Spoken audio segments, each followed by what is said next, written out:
दुनिया के शीर्ष 10 सबसे खतरनाक देश। 1। ग्लोबल पीस इंडेक्स का उपयोग करते हुए यमन 2024 के वैश्विक शांति सूचकांक को 3.4 के साथ दुनिया के सबसे खतरनाक देशों में से एक बना हुआ है। 2015 से इसके विनाशकारी नागरिक संघर्ष के कारण भारी पीड़ा और उथल-पुथल हो रही है। यमन लंबे समय से युद्ध की स्थिति के बीच व्यापक अकाल, बीमारी और बुनियादी ढांचे के पतन से जूझ रहा है। जो एक आंतरिक संघर्ष के रूप में शुरू हुआ वह पड़ोसी देशों की भागीदारी के कारण बढ़ गया है। प्रत्येक अलग अलग गुटों का समर्थन कर रहा है, जिससे संघर्ष की विनाशकारी प्रकृति लंबी और तीव्र हो गई है।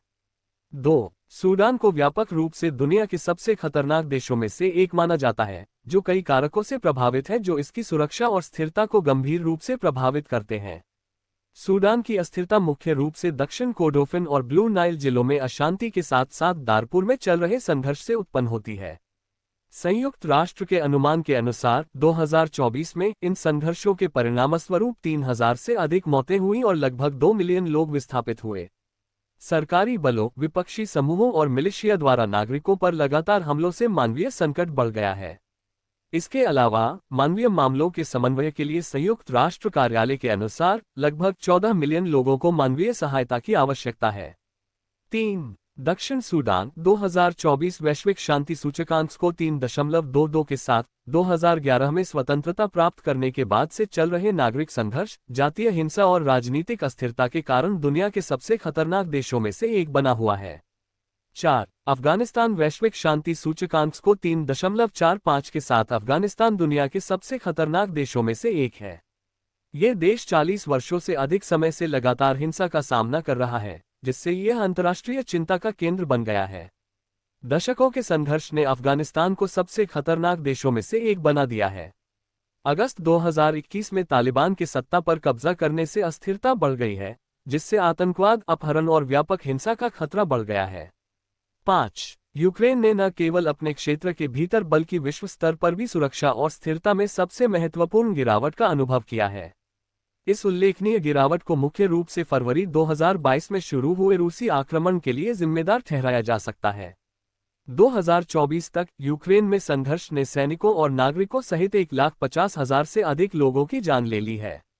8 मिलियन से अधिक यूक्रेनियन पड़ोसी देशों में भाग गए हैं। अतिरिक्त 7 मिलियन आंतरिक रूप से विस्थापित हुए हैं, जिससे शहरों और घरों, स्कूलों और अस्पतालों जैसे महत्वपूर्ण बुनियादी ढांचे का व्यापक विनाश हुआ है। 6. कांगो लोकतांत्रिक गणराज्य अंतर्राष्ट्रीय बचाव समिति के अनुसार कांगो में संघर्ष 4.5 साल से अधिक समय तक चला है। द्वितीय विश्व युद्ध के बाद से किसी भी अन्य संघर्ष की तुलना में इसमें सबसे अधिक जानें गई हैं और यह अफ्रीकी इतिहास का सबसे घातक प्रलेखित संघर्ष है। 7. रूस 2024 में 3.25 के ग्लोबल पीस इंडेक्स के साथ रूस दुनिया के सबसे खतरनाक देशों में से एक है, जो यूक्रेन में चल रहे संकट से उत्पन्न भू राजनीतिक तनाव के कारण और बढ़ गया है। रूस संगठित अपराध और भ्रष्टाचार सहित आंतरिक चुनौतियों से जूझ रहा है, जो औद्योगिक दुर्घटनाओं और प्रदूषण जैसी पर्यावरणीय चिंताओं को बढ़ाने के साथ साथ कानून और व्यवस्था को कमजोर करता है, जिससे आबादी के लिए महत्वपूर्ण स्वास्थ्य जोखिम पैदा होता है। 8. सीरिया 2011 में शुरू हुए सीरिया के गृहयुद्ध के परिणामस्वरूप बेहद दुखद और जटिल स्थिति पैदा हो गई है। संघर्ष ने इमारतों, सड़कों, अस्पतालों और स्कूलों सहित बुनियादी ढांचे को तबाह कर दिया है, जिससे सीरिया में बचे लोगों के दैनिक जीवन पर गंभीर प्रभाव पड़ा है। संयुक्त राष्ट्र के अनुसार सीरिया में मानवीय स्थिति गंभीर है। 6 मिलियन आंतरिक रूप से विस्थापित सहित 13 मिलियन से अधिक सीरियाई लोगों को मानवीय सहायता की आवश्यकता है। आधी से अधिक आबादी खाद्य असुरक्षा का सामना कर रही है और स्वास्थ्य सेवा प्रणाली अव्यवस्थित है। कई अस्पताल या तो नष्ट हो गए हैं या न्यूनतम क्षमता पर चल रहे हैं।